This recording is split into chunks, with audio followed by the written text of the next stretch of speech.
Dude, just take the L, man. Just take the L. The tariffs were the biggest unforced political error that I can recall in a long period of time. Because if you're looking for just one turning point in terms of when Donald Trump went underwater, it was right around Liberation Day, man. Just take a look here. Trump's negative net approval rating.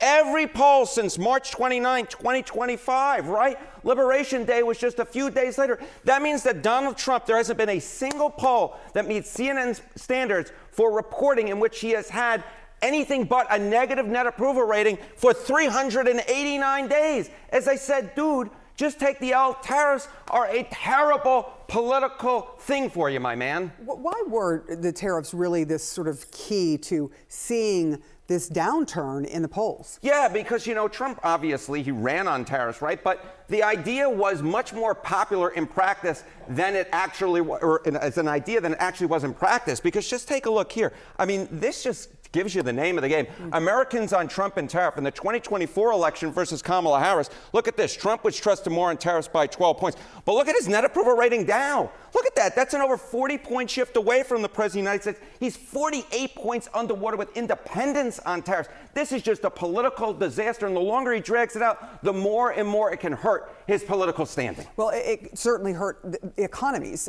not just the people's pockets, businesses' pockets, but also the world.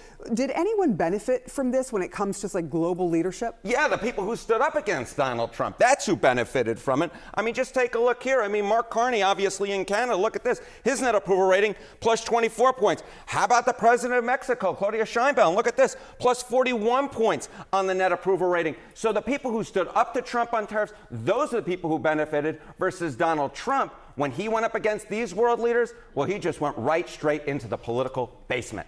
Because you can put money on just about anything these days, you know, when these companies are looking at these prediction markets are looking at this, what do people think about whether or not these companies are going to try to get relief? Yeah, okay, so the companies at this point are trying to get political relief, Sarah Seidner, but what about the people themselves, right? What about the chance that you actually get a stimulus check, you know, sent out by the end of 2026? The chance has been going down. It was 44%. Look at this. It's now 11%. So the American people aren't going to get relief, at least according to the prediction markets, on something that they desperately hate very, very much. I said a political disaster for Donald Trump from start to finish. Yeah, there was a $2,000 check that people had heard him say. This is sort of around the time when he said it, and now they don't think it's going to happen. Harry Enton, you know what's happening? You are, buddy. I'm happening. We're happening.